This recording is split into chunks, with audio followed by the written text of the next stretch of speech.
King Dashratha of Ayodhya had no children for a long time. To fulfill his wish, he prayed to the gods. The gods blessed him with a divine offering. Dashratha's wives, Kausalya, Sumitra, and Kaikeyi, lovingly accepted the offering. As a result of this blessing, 4 sons were born to them: Rama, Lakshmana, Bharata, and Shatrugna. Among them, Rama was the eldest, compassionate and radiant with divine light. Seeing them, the entire city of Ayodhya was filled with joy. One day, unexpectedly, Sage Vishvamitra came to Ayodhya. King Dashratha welcomed him with great respect.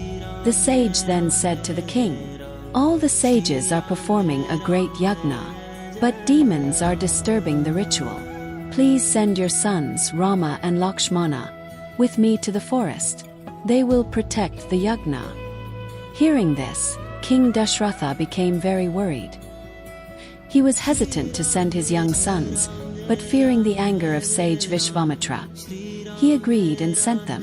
Rama and Lakshmana bravely fought the demons in the forest and destroyed them. The yajna was completed without any interruption. Impressed by their courage and valor, Sage Vishvamitra blessed Rama and Lakshmana with joy. King Janaka of Mithila was a righteous and wise ruler. His daughter Sita Devi was known for her unmatched beauty and humility. To choose the right husband for her, King Janaka arranged a unique Swayamvar, bride-choosing ceremony. He declared, "Whoever is able to lift and string this great Shiva Dhanush, divine bow of Lord Shiva, he alone shall become the husband of Sita." The mightiest kings and warriors from across the land came to try. Even powerful warriors like Ravana attempted, but none could move the bow, let alone lift it. Then Rama, who had come with Sage Vishvamitra, stepped forward. Everyone watched in silence. Rama lifted the Shiva Dhanush effortlessly and broke it as he bent it. The sound of the breaking bow echoed throughout the hall. King Janaka was filled with joy. Sita placed the wedding garland around Rama's neck.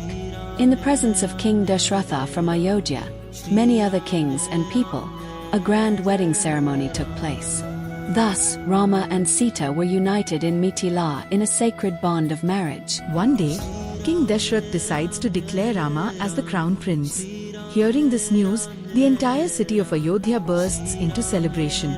But at the same time, an evil-minded maid named Mantra poisons Queen Kaikeyi's mind, saying, "Your son Bharat should become king. Ask the king for the boons he once promised you." Kaikeyi then reminds Dashrath of the 2 boons he had granted her in the past. She demands, Bharat should be made the crown prince. Rama must go into exile in the forest for 14 years. Hearing this, King Dashrath is heartbroken. But Rama, without even a moment's hesitation, agrees to go to the forest, to uphold his father's promise and to respect Kaikeyi's wishes. Sita Devi, the true embodiment of devotion and dharma, chooses to go with Rama. Lakshman, too, gives up his palace and comforts to accompany his elder brother. Rama begins his life in the forest with Sita and Lakshman, living on fruits and vegetables, staying in small hermitages, and embracing the life of exile. Thus begins Lord Rama's Vanavasam, a timeless tale of righteousness, love, sacrifice, and peace. In Panchvati, Rama, Sita, and Lakshman were living a peaceful life in their hermitage. At that time, from afar, a demoness approached. She was none other than Ravana's sister, Shurpankha. Her appearance was terrifying, but using her magical powers, she transformed into a beautiful woman and came before Rama. Seeing Rama's form, valor, and radiance, she was enchanted. In a soft voice, she asked, "Rama, you are so handsome. Marry me. Accept me as your wife." Rama looked at Sita, smiled gently, and said, "Shurpankha, I am already married, but my younger brother Lakshman is unmarried. Ask him." She immediately went to Lakshman. "Oh Lakshman, will you take me as your wife?" Lakshman laughed playfully. "I am in service to Rama. You should go and drive Sita away.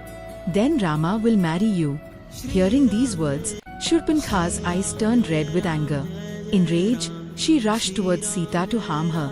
At that very moment, Lakshman drew his sword. With lightning speed, he cut off Shurpankh's nose and ears. She screamed in pain, blood flowing, and stepped back, roaring, "I will not leave this. I will go to my brother." She then went to Ravana, provoking him to take revenge on Rama. This incident eventually led to Sita's abduction and the great war between Rama and Ravana. In the forest of Panchvati, Rama, Sita, and Lakshman were living peacefully. One morning, before their eyes, appeared a wondrous deer they had never seen before. Its golden glow reflected on every leaf of the forest like a sparkling light. Sita, mesmerized by its beauty, said, "Rama, look how beautiful this deer is. Let's catch it and keep it near our hermitage."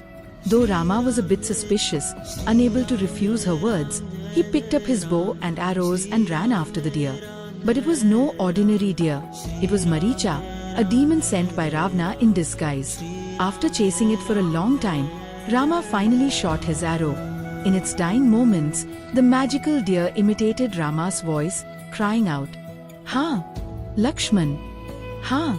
Sita!" Hearing these cries, Sita's heart sunk.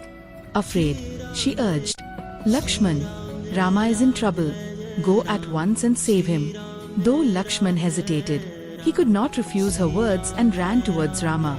At that moment, when Sita was alone, Ravana came disguised as a sage to the hermitage. Asking for alms, he lured Sita outside with his cunning words. Suddenly, Ravana revealed his true demonic form: 10 heads, 20 arms, terrifying eyes, and crowns shining with brilliance. Seeing this dreadful sight, Sita fainted in fear. Ravana lifted her into his golden chariot and, flying through the skies, took her away to Lanka. Thus, the golden deer's deception led to the abduction of Sita. In the forest of Panchvati, deceived by the golden deer, Ravana abducted Sita and set out towards Lanka in his golden chariot. When Rama returned to the ashram and found Sita missing, he was deeply distressed. Along with Lakshman, he searched the entire forest. During their search, they came across the great bird Jatayu, grievously wounded. Jatayu told Rama that he had tried to stop Ravana from taking Sita to Lanka but was injured in the fight. In Rama's very presence, Jatayu breathed his last. Rama performed his funeral rites with great respect. Moving forward, Rama and Lakshman encountered a fearsome demon named Kabandha. Rama slew him, and Kabandha, freed from a curse, regained his true form. He advised them, "Go to Sugriv, the king of the Vanaras. His help will be crucial in finding Sita." Following this advice, Rama and Lakshman set out towards the Rishyamukha mountains. At the same time, atop the Rishyamukha peak, Hanuman was observing the surroundings. From a distance, he noticed 2 valiant warriors, armed with bows and arrows, approaching. Hanuman sensed they were no ordinary men. To understand who they were, Hanuman disguised himself as a Brahman and approached them with gentle words. "O noble ones! Who are you? What brings you to this dense forest?" he asked. Rama narrated his sorrow, the tale of Sita's abduction, and their quest to find her. Hearing this, Hanuman's heart filled with devotion for Rama. Casting aside his Brahman disguise, he revealed his true Vanara form and explained that Sugriv too had suffered injustice at the hands of an enemy. He then took them to Sugriv on Rishyamukha mountain, marking the beginning of a strong friendship between Rama and Sugriv. On Sugriv's command, the Vanara army prepared for the search. Hanuman led the way, with Rama and Lakshman following behind. Thus began the great mission to find Sita. Sugriv, following Rama's command, led the Vanara army to the seashore. All the Vanara soldiers looked in the same direction, toward the shining city of Lanka across the ocean. Then Jambavan said, "Sita is there, but someone must cross the ocean to reach her." Hanuman stepped forward and said, "I will go and find Sita." Hanuman then expanded his body to a gigantic size. With a single leap, he soared into the sky and raced over the ocean. After traveling some distance, the sea demoness Singhika blocked his way. But Hanuman, using his strength, destroyed her and continued on. At last, Hanuman reached the shores of Lanka. At night, he shrank his body and silently entered the city. Finally, in Ashok Vatika, he saw Sita, surrounded by demonesses, sitting sorrowfully with tears in her eyes, her face filled with Rama's memories. From a tree above, Hanuman softly spoke, "Mother, I am Rama's messenger. He will soon come to rescue you." As proof of his message, he showed Rama's ring. Overjoyed, Sita gave him her hair ornament, the Chudamani, as a token for Rama. After comforting Sita, Hanuman decided to display his valor in Lanka. He destroyed the trees in Ashokvatika. He killed Ravana's demon warriors and even Akshay Kumara. Indrajit bound Hanuman with the Brahmastra. Out of devotion, Hanuman accepted it willingly. Standing bravely in Ravana's court, he said, "Return Sita to Rama. Otherwise, your Lanka will be destroyed by his arrows." Ravana, enraged, ordered his tail to be set on fire. Hanuman leapt across Lanka's streets, setting palaces, armories, and chariot halls ablaze. The entire city was engulfed in flames. Finally, Hanuman once again bowed to Sita, and with one mighty leap, crossed the ocean back to the Vanara army. He placed the Chudamani in Rama's hand. Tears glistened in Rama's eyes, and his heart filled with determination for battle. It was now certain. Ravana's defeat was inevitable. Rama declared, "We will attack Ravana's kingdom now and rescue Sita." Rama, Lakshman, Sugriv, Hanuman, and the army of Vanaras reached the seashore. In the distance, the golden city of Lanka was shining brightly. Everyone knew that Sita was imprisoned there. But how could they reach it? Before them stretched the vast ocean, blocking their path. The Vanaras looked at each other in fear. Rama prayed to the ocean god, "O ocean, show us a path to rescue Sita, give us a way." But the ocean remained silent. Rama grew angry, and to protect Dharma, he aimed his fiery arrow at the ocean. At once, the ocean god, trembling with fear, appeared before Rama and bowed down. He said, "O Radva, do not dry me up. I will give you a solution.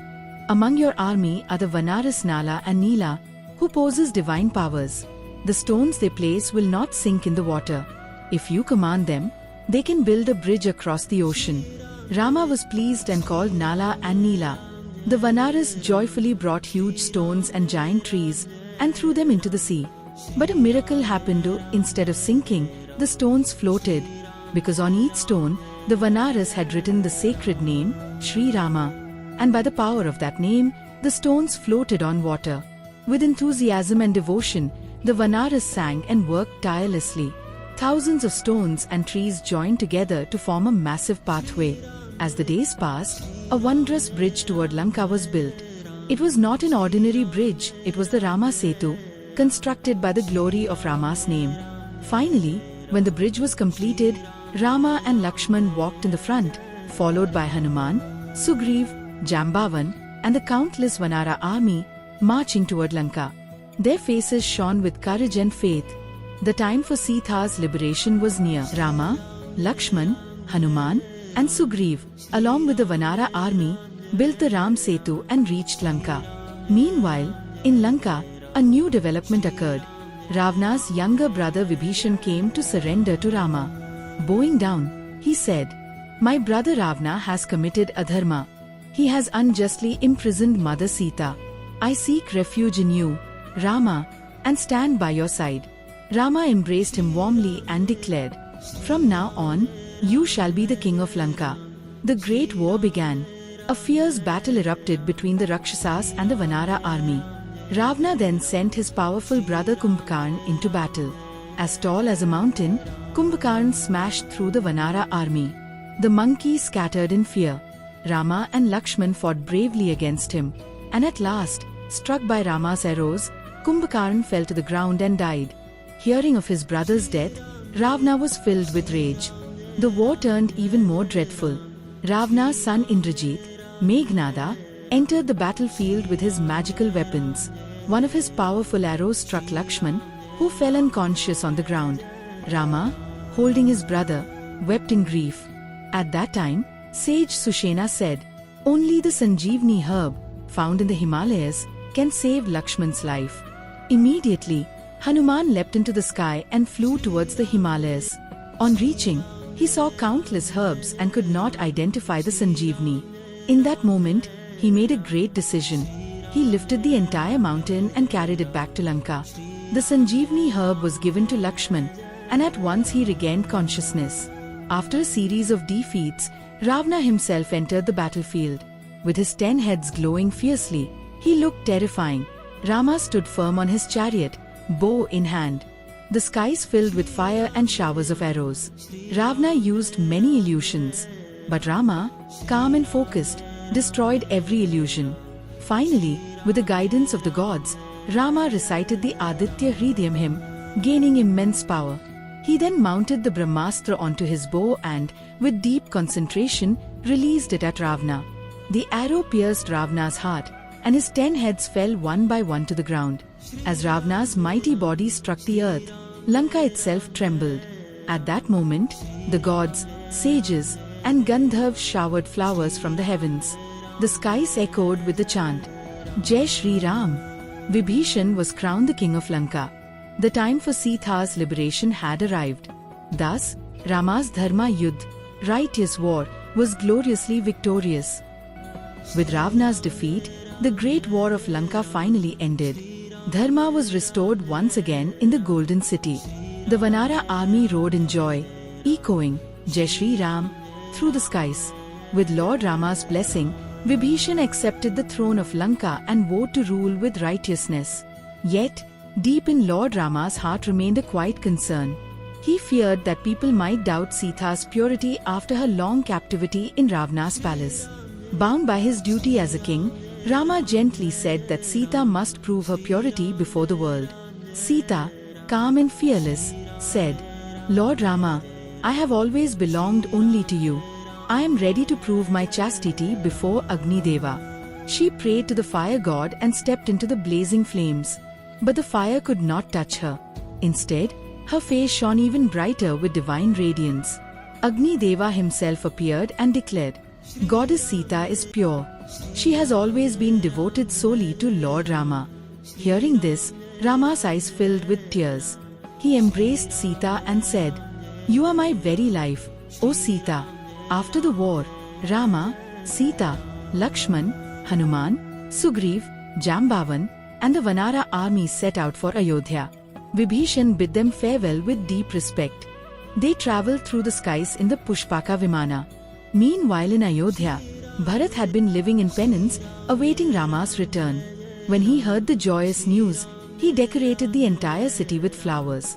As the Pushpaka Vimana descended into Ayodhya, Bharat, Shatrughna, Sage Vashisht, and all the citizens welcomed Rama with immense joy. The whole city resounded with the chants of Jai Shri Ram. A grand coronation was held in Ayodhya. Sage Vashisht performed the sacred ceremony himself. Rama sat upon the throne beside Sita, radiant and serene. At their feet sat Hanuman, humble and devoted, his eyes filled with love for his lord. Thus began the Rama Rajya, a golden era where there was no sorrow, no injustice, and no poverty.